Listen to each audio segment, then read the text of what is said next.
है मैया सम्मान योजना के नियमावली में संशोधन। अब सिंगल बैंक अकाउंट से बिना आधार लिंक खाता धारकों को भी मार्च 2025 तक योजना की राशि मिलेगी।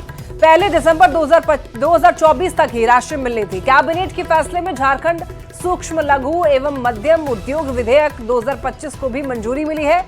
कृषि विभाग में हाईकोर्ट के निर्णय के बाद 6 कर्मियों की नियुक्ति की मंजूरी भी दी गई है। साथ ही झारखंड पुलिस हाउसिंग कॉर्पोरेशन की ओर से सभी विभागों की कार्यालय की निर्माण नियमावली में संशोधन को मंजूरी दी गई है। 16 प्रस्तावों पर इस बैठक में मुहर लगी है, जिसमें सबसे अहम मैया सम्मान को लेकर के एक बड़ा फैसला आया है।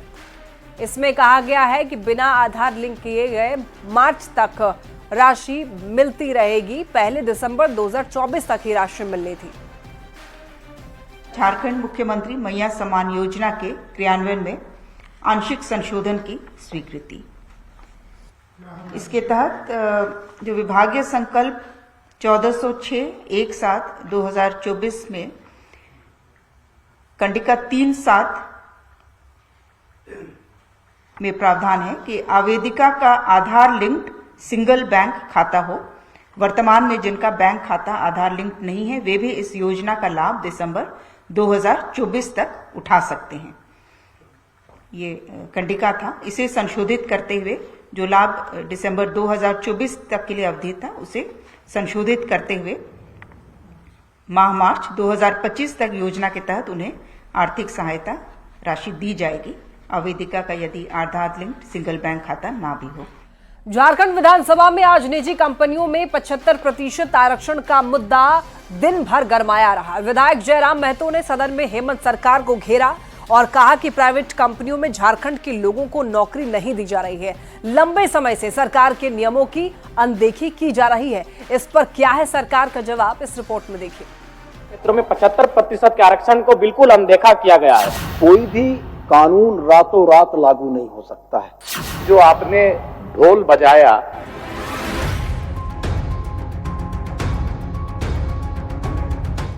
झारखंड में क्या बेरोजगारों के दिन फिरने वाले हैं? स्थानीय लोगों के लिए नौकरी की बहार आने वाली है? ये सवाल इसलिए क्योंकि मंगलवार को ये चर्चा दिन भर विधानसभा में गूंजती रही। बजट सत्र के दौरान झारखंड लोकतांत्रिक क्रांतिकारी मोर्चा के इकलौते विधायक जयराम महतो निजी कंपनियों में स्थानीय लोगों को 75% आरक्षण का मुद्दा उठाया और पूछा कि झारखंड में प्राइवेट कंपनी वाले कर्मचारियों की भर्ती में अपनी मनमानी क्यों कर रहे हैं। मतलब ये स्पष्ट है कि सरकार की लाख प्रयास के बावजूद भी इस नियम का अनुपालन नहीं किया गया है। निजी क्षेत्रों में 75% के आरक्षण को बिल्कुल अनदेखा किया गया है। डुमरी विधायक जयराम महतो ने निजी कंपनियों में स्थानीयों को 75% आरक्षण का मुद्दा उठाया। सदन में बताया, झारखंड के प्राइवेट कंपनियों में 2,50,000 लोग कार्यरत हैं, लेकिन इसमें झारखंड के मात्र 53,000 लोग ही शामिल हैं। भले ही उच्च न्यायालय से इस पर रोक है, लेकिन हाईकोर्ट के आदेश आने के पहले से निजी कंपनियों में सरकार के निर्देशों का पालन नहीं किया जा रहा है। जयराम ने प्राइवेट कंपनियों पर कार्रवाई की मांग की, जिसका जवाब श्रम नियोजन मंत्री संजय प्रसाद यादव ने दिया। विधायक जी को भी हम सूचना दे देंगे, तो अगर किसी प्रकार की कोई गड़बड़ी होगा महोदय तो उस पर हम कार्रवाई करेंगे। हेमंत सरकार जांच के बाद कार्रवाई करने का भरोसा दे रही है, पर इस पर सियासत थमने का नाम नहीं ले रही। जयराम को इस मुद्दे पर विपक्ष का भी साथ मिला। बीजेपी ने सरकार से पूछा कि हाईकोर्ट के फैसले के बाद झारखंड सरकार की क्या तैयारी है, वो किस योजना के साथ काम करेगी। तो आप ऐसा क्या पॉलिसी बनाएंगे जहां पर झारखंड के नौजवानों को रोजगार में प्राथमिकता 75% मिले? कोई भी कानून रातों रात लागू नहीं हो सकता है। एजेंसीज जो यहाँ पर आउटसोर्सिंग का काम कर रही थी, उनको इसके रेगुलेशन के लिए, नियमितीकरण के लिए हम लोगों ने 3 वर्ष का एक विंडो दिया था। निजी क्षेत्र में रोजगार पर राजनीतिक रार लगातार बढ़ती ही जा रही है। प्राइवेट कंपनियों में स्थानीय लोगों को आरक्षण को लेकर हेमंत सरकार आगे क्या कदम उठाती है, ये देखना काफी अहम होगा, क्योंकि झारखंड के युवाओं का भविष्य भी काफी हद तक इस पर निर्भर करता है। रांची संवाददाता संजय सिन्हा और निरंजन सिंह के साथ ब्यूरो रिपोर्ट, न्यूज़ 18। झारखंड की और भी खबरें आपको दिखाएंगे, लेकिन इसी बीच बिहार चुनाव से जुड़ी हुई दिल्ली से एक बड़ी खबर सामने आ रही है। कांग्रेस और आरजेडी का गठबंधन बिहार में जारी रहेगा। बिहार कांग्रेस बैठक के बाद में देखिए, बिहार कांग्रेस की प्रभारी कृष्णा अल्लावरू का यह बयान सामने आया है। उनका कहना है कि अब हम सब मिलकर चुनाव इकट्ठा लड़ने वाले हैं। बीजेपी और उनके गठबंधन का सामना करेंगे मिलकर। हालांकि सीएम फेस को लेकर कुछ भी कहा नहीं गया है। सीएम फेस पर बाद में चर्चा होगी, सामूहिक चर्चा के बाद फैसला लिया जाएगा। ज्यादा जानकारी के लिए न्यूज 18 संवाददाता अमितेश सिंह हमारे साथ जुड़ रहे हैं। तो अमितेश, देखिए यहाँ पर अब कहा जा रहा है कांग्रेस और आरजेडी जो है एक साथ ही गठबंधन में इस बार का चुनाव लड़ने वाला है। एक बार पूरी जानकारी दीजिए। देखिए, आज बैठक चली। राहुल गांधी, मल्लिकार्जुन खड़गे और केसी वेणुगोपाल के साथ में बिहार कांग्रेस के तमाम बड़े नेता मौजूद थे। उसके बाद प्रभारी ने इस बात का ऐलान किया। प्रभारी कृष्णा अल्लावरू, जो कि बिहार के नए प्रभारी बनाए गए हैं, उन्होंने साफ तौर पर ऐलान किया कि बैठक में सहमति बनी है कि जो मौजूदा स्वरूप है गठबंधन का, वो स्वरूप जारी रहेगा। यानी आरजेडी के साथ ही कांग्रेस बिहार विधानसभा चुनाव में मैदान में उतरने जा रही है। जो कयास लगाए जा रहे थे और जिस तरह की चर्चा चल रही थी, चूंकि अचानक प्रभारी का बदलाव हुआ, उसके बाद नए प्रदेश अध्यक्ष की नियुक्ति की गई थी राजेश राम की, और जो अखिलेश प्रसाद सिंह पहले अध्यक्ष थे उन्हें हटाया गया था पद से। तो उसके बाद इस तरह के कयास लगाए जा रहे थे। कांग्रेस अकेले अपने दम पर बिहार में चुनाव लड़ने जा सकती है, कुछ इस तरह की गतिविधि दिख रही थी। लेकिन आज की बैठक के बाद, इस मैराथन बैठक के बाद स्पष्ट कर दिया गया और प्रभारी ने कहा कि सर्वसम्मति से यह फैसला लिया गया है कि जो मौजूदा स्वरूप है इंडिया गठबंधन का बिहार में, वो जारी रहेगा और आरजेडी के साथ ही मिलकर के बिहार में चुनाव लड़ा जाएगा। जी ठीक है, बहुत धन्यवाद आपका इन तमाम जानकारियों के लिए अमितेश। चलिए झारखंड की खबरों में वापस लौटते हैं। देखिए, झारखंड में प्राइवेट स्कूल की मनमानी का मुद्दा भी अब झारखंड विधानसभा में खूब गूंजा है। विपक्ष में बैठी बीजेपी ने मनमाने तरीके से स्कूल फीस वसूलने का मुद्दा उठाया है और हेमंत सरकार से पूछा कि क्या कभी ऐसा हो पाएगा कि गरीबों के बच्चे भी प्राइवेट स्कूलों में पढ़ाई कर पाएं। इस पर सरकार ने क्या कहा, इस रिपोर्ट में देखिए। झारखंड में निजी स्कूलों की मनमानी अब नहीं चलने वाली है। प्राइवेट स्कूल वाले री एडमिशन या फिर किसी गैर जरूरी सुविधा के नाम पर मनमानी तरीके से पैसों की वसूली नहीं कर सकते हैं। ये बात तब निकलकर सामने आई जब बीजेपी ने बजट सत्र में निजी स्कूलों की मनमानी का मुद्दा उठाया और शिक्षा मंत्री रामदास सोरेन ने विधानसभा के पटल पर ये कहा कि मनमाने ढंग से पैसा वसूलने वाले स्कूलों पर कार्रवाई की जाएगी। 50 रुपया से दंड शुरू करेंगे। 50 रुपए के बाद अगर उसका बावजूद उसको चेतावनी देंगे, उसके बाद भी अगर नहीं सुधरते हैं तो 1 लाख, 1 लाख के बाद 2 लाख, 2.5 लाख तक महोदय उसको दंड करने का अधिकार है। हालांकि शिक्षा मंत्री ने यह भी साफ कर दिया कि निजी स्कूल वाजिब फीस को लेकर स्वतंत्र है। विधानसभा में बजट सत्र के 18वें दिन री एडमिशन और अन्य शुल्क के नाम पर मोटी रकम वसूलने का ये मामला इसलिए गरमाया क्योंकि हजारीबाग विधायक प्रदीप प्रसाद ने सदन में हेमंत सरकार से पूछा कि समान शुल्क पर एक समान शिक्षा क्यों नहीं मिलती। क्या झारखंड में कोई बोर्ड निजी स्कूलों में फीस निर्धारित करने का अधिकार रखता है? क्या सरकार झारखंड में संचालित हो रहे एक ही बोर्ड के समस्त निजी स्कूलों में एडमिशन फीस, ट्यूशन फीस और डेवलपमेंट फीस एक समान 24 जिलों में करने का विचार रखती है? प्राइवेट स्कूलों में फीस की बहस पर नेता प्रतिपक्ष बाबूलाल मरांडी ने भी हस्तक्षेप किया और इसे काफी गंभीर मामला बताया। निजी स्कूलों की फीस को लेकर न्याय व्यवस्था है, लेकिन इसके लिए कोई ठोस बैठकें नहीं होती।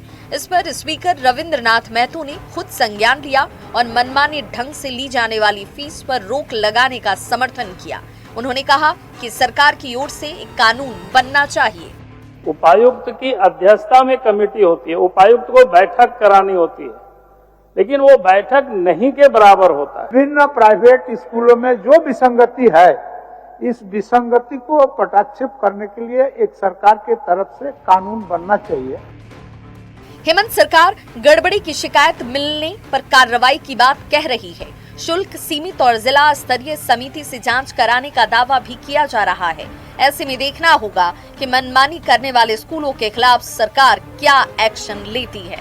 रांची संवाददाता संजय सिन्हा और निरंजन सिंह के साथ ब्यूरो रिपोर्ट न्यूज 18। बड़ी खबर रांची से। सिरम टोली में आदिवासी संगठनों की बैठक, रैंप विवाद को लेकर की ये बैठक, रांची बंद की समीक्षा पर बैठक। हालांकि आगे की रणनीति को लेकर चर्चा, केंद्रीय सरना स्थल को लेकर मंथन, बैठक में रैंप को तोड़ने का निर्णय। 40 से अधिक संगठनों ने समर्थन किया। ये बड़ी खबर आप तक पहुंचा रहे हैं। रांची बंद की समीक्षा पर बैठक, ये बड़ी खबर। केंद्रीय सरना स्थल को लेकर मंथन हुआ, बैठक में रैंप को तोड़ने का निर्णय लिया गया। और अब बात स्वास्थ्य मंत्री डॉक्टर इरफान अंसारी के उस बयान की जिससे झारखंड की सियासत गर्मा गई है। एक बार फिर से मंत्री इरफान अंसारी ने उत्तर प्रदेश के मुख्यमंत्री योगी आदित्यनाथ को चैलेंज कर दिया है। सीएम योगी को इस बार इरफान अंसारी ने इफ्तार पार्टी आयोजित करने की चुनौती दे दी है। रिपोर्ट देखिए।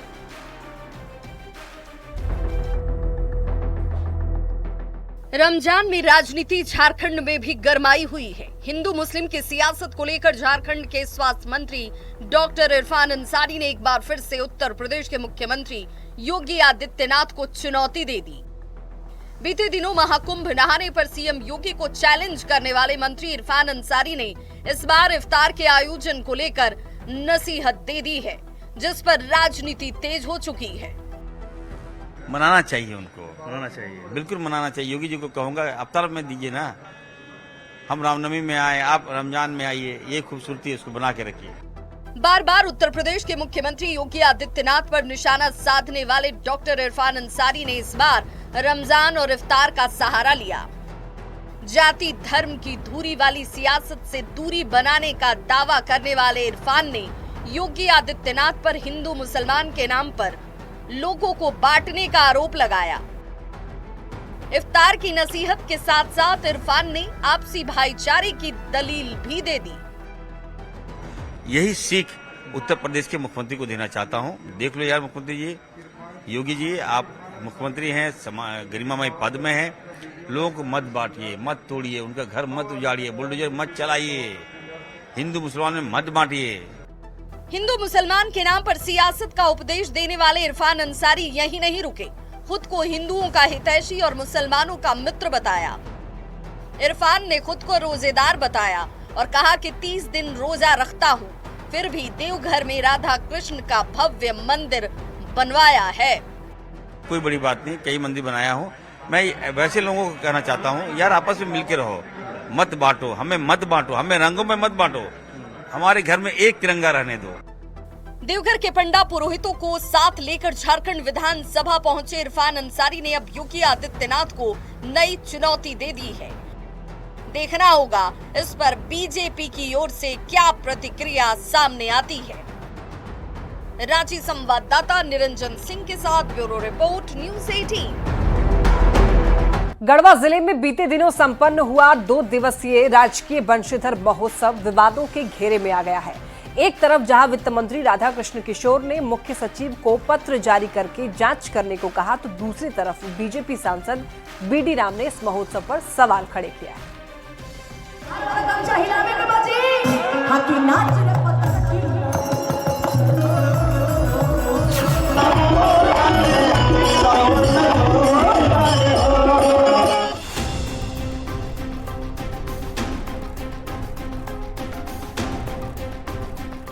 साल 2025 का श्री बंशीधर महोत्सव, जिसे राज्य के मुख्यमंत्री ने उद्घाटन कर इस बात पर जोर दिया कि ऐसे महोत्सव से हम अपनी संस्कृति को सहेजेंगे, एक दूसरे से ज्यादा गहरे तरीके से जुड़ेंगे।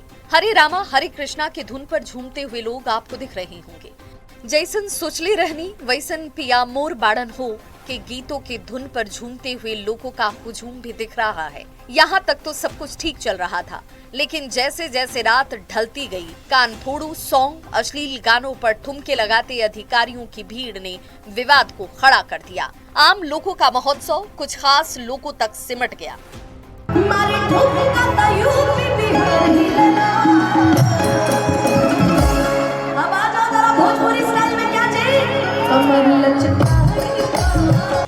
स्थानीय लोगों ने प्रशासन पर मनमानी करने का आरोप लगाते हुए ऐसे फूहड़ गानों की प्रस्तुति पर चिंता जाहिर की। उत्साह के वातावरण में बंशीधर महोत्सव की शुरुआत हुई थी।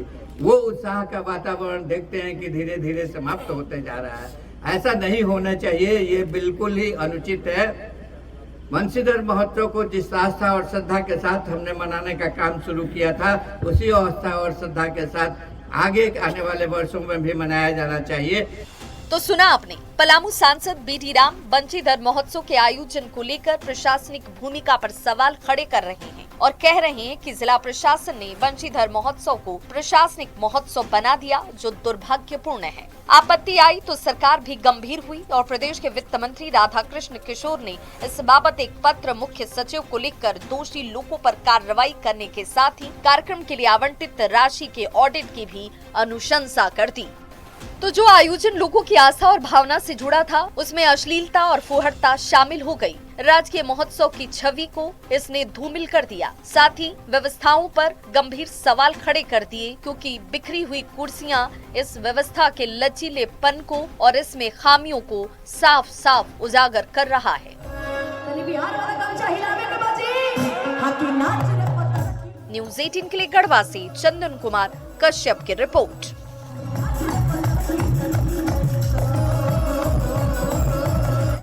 यहाँ रुक रहे एक ब्रेक के लिए, जल्द लौटेंगे।